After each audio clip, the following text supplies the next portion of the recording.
Hello everyone, rational number कर रहे हैं हम लोग क्लास 8 आर डी शर्मा की बुक से। आज एक्सरसाइज 1.6 का क्वेश्चन नंबर 3 करेंगे।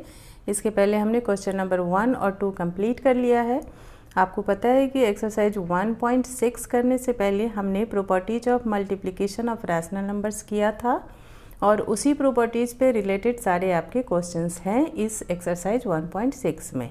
ठीक है, चलिए आज भी एक और प्रॉपर्टी हमें वेरीफाई करना है। x into Y plus Z equal to X into Y plus X into Z.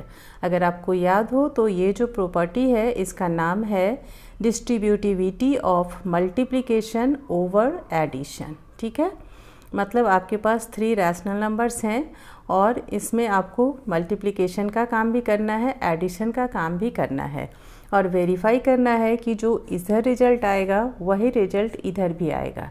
यानी हमने जो मल्टीप्लिकेशन को इस साइड डिस्ट्रीब्यूट किया है इसका सेम आंसर इसके इक्वल आ रहा है कि नहीं, इस आंसर के सेम टू सेम आ रहा है या नहीं, ये हमें वेरीफाई करना है। ठीक है, चलिए करते हैं। तीनों रैशनल नंबर्स के वैल्यूज़ हमें दे रखे हैं एक्स वाई जेड के।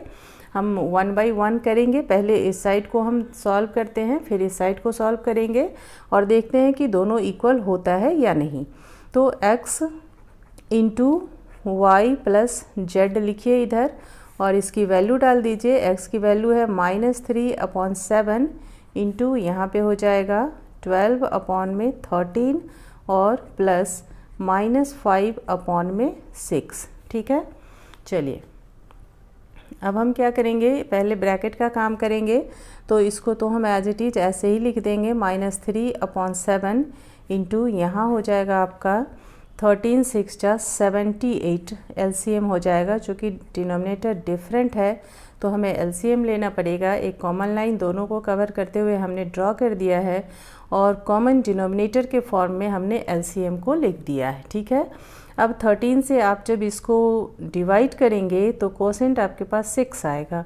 तो यहाँ हो जाएगा न्यूमरेटर इंटू कोसेंट। ठीक है, और यहाँ प्लस माइनस माइनस लिख दीजिए। फिर जब 6 से इसको डिवाइड करोगे तो आपका कोसेंट आएगा 13 इंटू में हम 5 लिख देंगे, न्यूमरेटर इंटू कोसेंट। ठीक है, आगे चलते हैं। यहाँ -3/7 एज इट इज़ लिखेंगे और इधर हम सॉल्व कर लेंगे। 72 माइनस में 65/78। ठीक है, चलिए अब हो जाएगा -3/7 और इंटू इधर माइनस करोगे तो 7 बचेगा, 7/78। ठीक है, ये 7 कैंसिल हो जाएगा और 3 से ये भी कैंसिल हो जाएगा। 3 2 जा 6 और 3 6 जा 18। ठीक है, तो आंसर इधर क्या आया आपका -1/26। ठीक है, अब देखते हैं कि दूसरे साइड वाला क्या आंसर आता है। यहाँ पर हम लिखेंगे x into Y plus X into Z. ठीक है, इसकी वैल्यू डाल दीजिए। x की वैल्यू है -3/7 इंटू, इधर लाइन ड्रॉ कर लेते हैं ताकि आप कंफ्यूज ना हो, दोनों मैसी ना हो जाए, मिक्सअप ना हो जाए। तो -3/7 हो गया और इधर 12/13 प्लस यहाँ हो जाएगा फिर से -3/7 और इंटू -5/6। क्लियर, चलिए देख लीजिए यहाँ साथ के साथ कोई कैंसिल अगर हो रहा है तो कर देंगे। 3 से ये 2 टाइम्स में हो रहा है।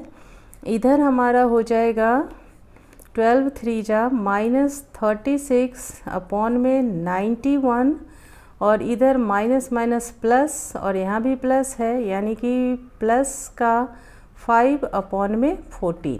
अब आप देखिए ये दोनों ही बिल्कुल डिफरेंट हैं, तो इन दोनों का एलसीएम के लिए हमें दोनों को मल्टीप्लाई ही करना पड़ेगा। तो मल्टीप्लाई करके यहाँ आएगा शायद 1274। ठीक है, आप करके देखना, इतना ही आएगा। 1274 हो गया, एक कॉमन डिनोमिनेटर हमारा।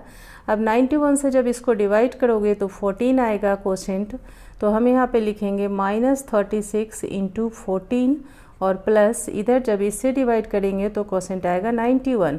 तो 91 इंटू 5। क्लियर, अब क्या करना है, इन दोनों को जब हम मल्टीप्लाई करेंगे तो आएगा -504 और प्लस इसे जब मल्टीप्लाई करेंगे तो 445, ठीक है, अपॉन में लिख दीजिए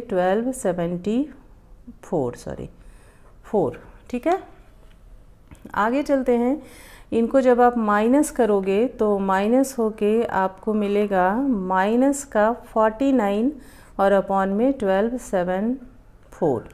अब शायद ये 7 से कैंसिल हो सकता है, 7 7 जा और इधर हो जाएगा 7 1 टाइम्स, फिर 7 8 जा 56 और फिर 7 2 जा 14, फिर 7 से एक बार और हो जाएगा 7 2 जा 14 और 7 6 जा 42।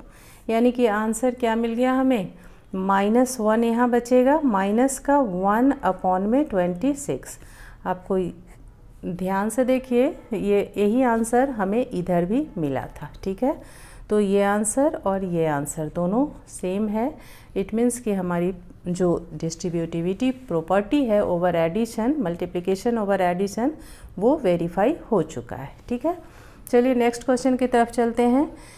नेक्स्ट क्वेश्चन में भी हम यही चीज़ लिखेंगे। यहाँ पर लिखेंगे हम x into Y plus Z और इसको वेरीफाई करेंगे। x की वैल्यू है -12 अपॉन में 5 और इंटू इधर हो जाएगा -15 अपॉन में 4 और +8 अपॉन में 3, ठीक है।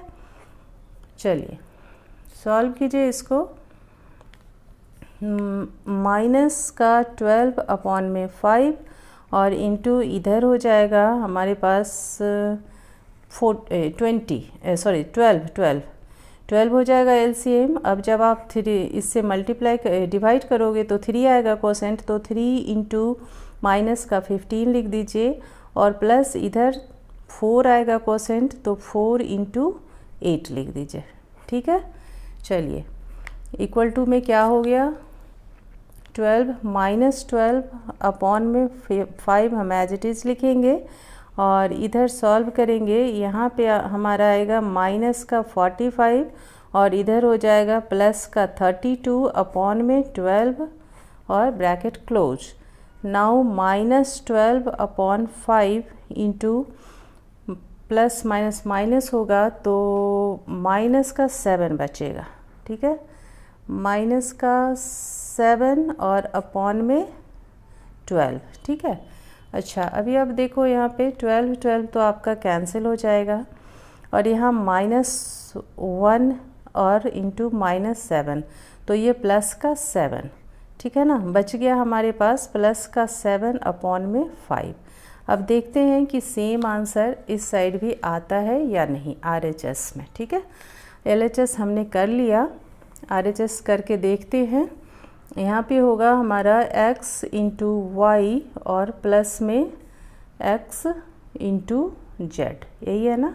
चलिए x की वैल्यू है -12 अपॉन में 5 इंटू वाई की वैल्यू है -15 अपॉन में 4 और प्लस इधर फिर से -12 अपॉन 5 इंटू 8 अपॉन 3, ठीक है।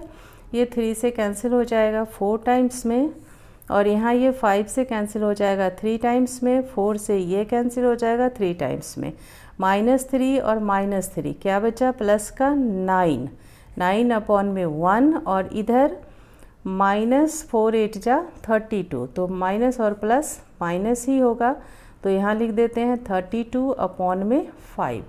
अब देखिए 5 और 1 का एलसीएम तो 5 ही होगा, 5 यहाँ लिख देंगे, कोसेंट यहाँ 5 आएगा तो 9 इंटू 5 हो जाएगा, माइनस यहाँ ऑलरेडी 5 है तो कोसेंट 1 आएगा तो 1 इंटू 32, ठीक है।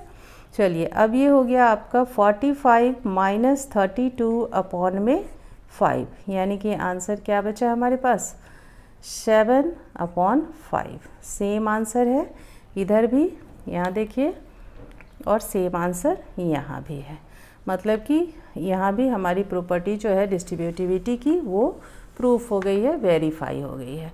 मतलब इस क्वेश्चन में हमें करना था verify the property x into Y plus Z equal to x into Y plus X into Z, distributivity over addition, ठीक है। तो ये हमने वेरीफाई कर दिया। क्वेश्चन नंबर 3 के हाफ पार्ट सभी सॉल्व हुए हैं। नेक्स्ट रिमेनिंग पार्ट्स दूसरी वीडियो में करेंगे क्योंकि वीडियो बहुत लंबा हो रहा था। तो तब तक के लिए टेक केयर, बाय बाय।